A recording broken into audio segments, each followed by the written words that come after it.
lawless, and a government powerless and irrelevant.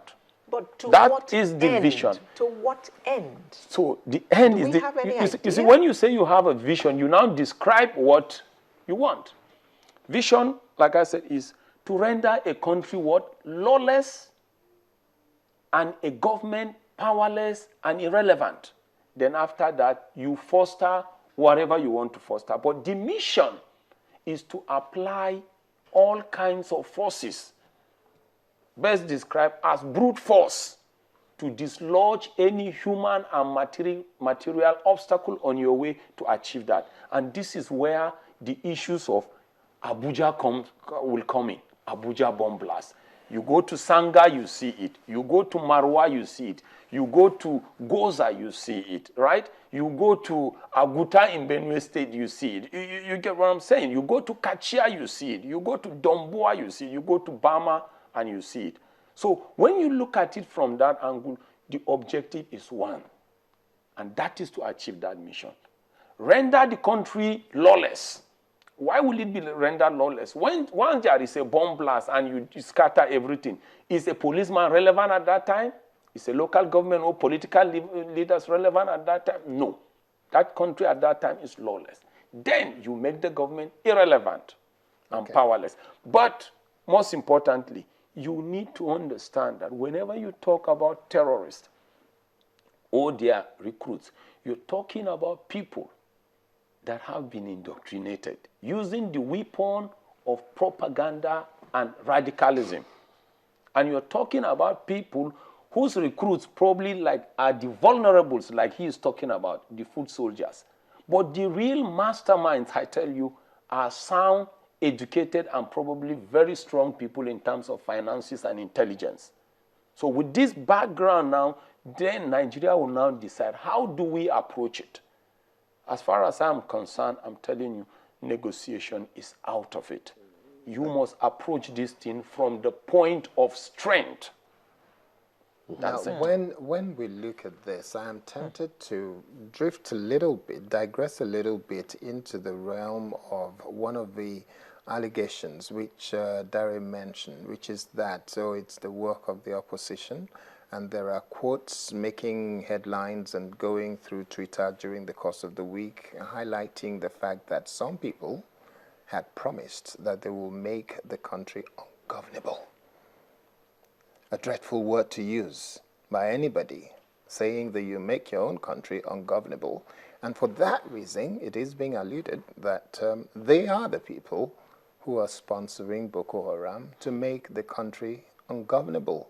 What's your reaction to that? My reaction to that is just what my uncle said. At the beginning, people were thinking you were dealing with probably malaria. The situation in Nigeria now is a situation of carcinoma, cancer.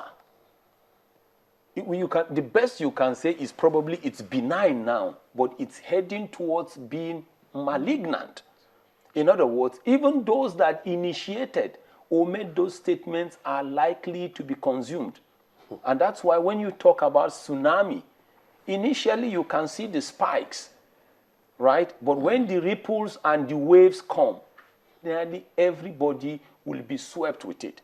And that is why sometimes we tell or we advise political leaders or elder statements to mind the utterances of their mouth. Because there is this saying that out of the abundance of the heart, the mouth speaketh. But you also need to warn yourself that the utterances or bitter words can turn friends into enemies and can turn enemies into friends. And can turn enemies into something worse. But the worst part of it is this. Bitter words are venomous than the venom of a viper. And when they start stinking, everybody gets consumed. I think everybody is trying to take a back seat now. And that was why we said, if you look at the footprints of the insurgents now in Nigeria, is what? Blood, tears, and pains. Everybody is almost getting caught.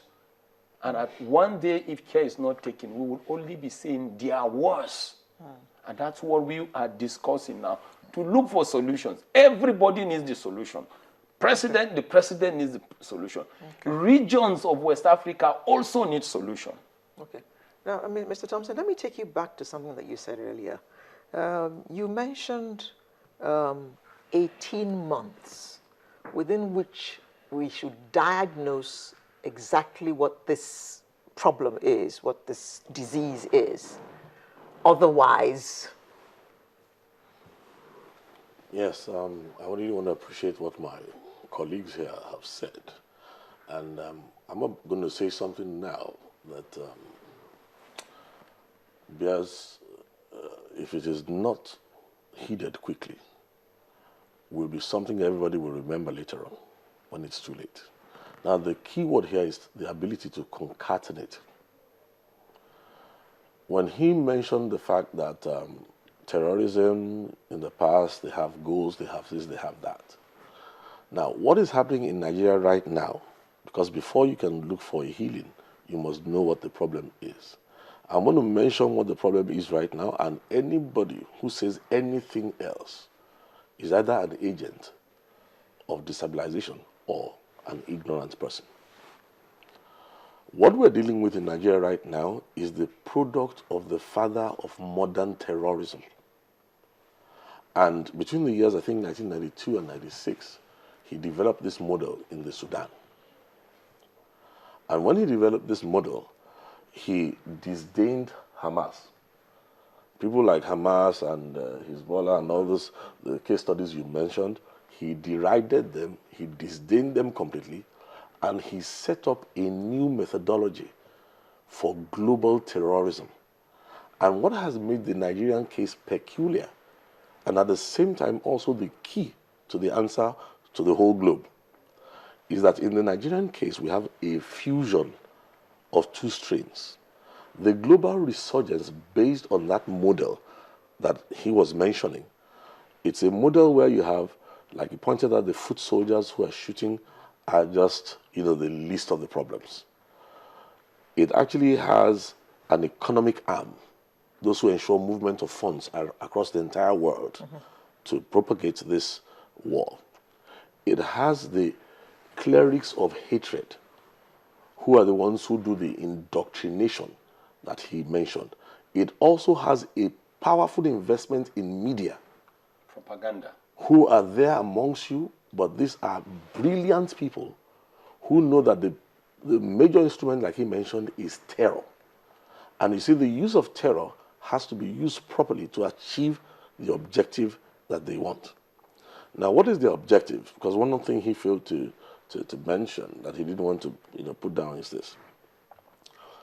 What we're dealing with is not political, it is not religious, it is not educational, it is not social. So what is it? There's nothing new about this thing. Like I pointed out, in Nigeria is a mixture of an ancient strain, started in 1804, and it mixed up in the late 1970s with a global resurgence. We are dealing with a socio-economic, socio-political, socio-military, socio-educational, socio-judicial, and I can go on like that, hydra. It has many heads, only one body. And then it wears a disguise of religion. And its strength is the disguise of religion that it wears. Now, what does that mean? The agenda is sponsored in judicial system.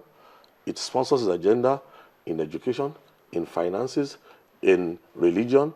Wherever you turn to, its moles over years will be indoctrinated and sent into all these areas with only one goal. So when some people say it's political, the educational arm bites them. The judicial arm bites them.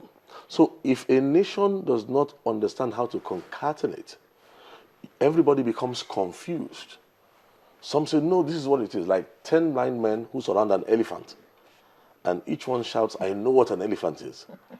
But none of them individually is right.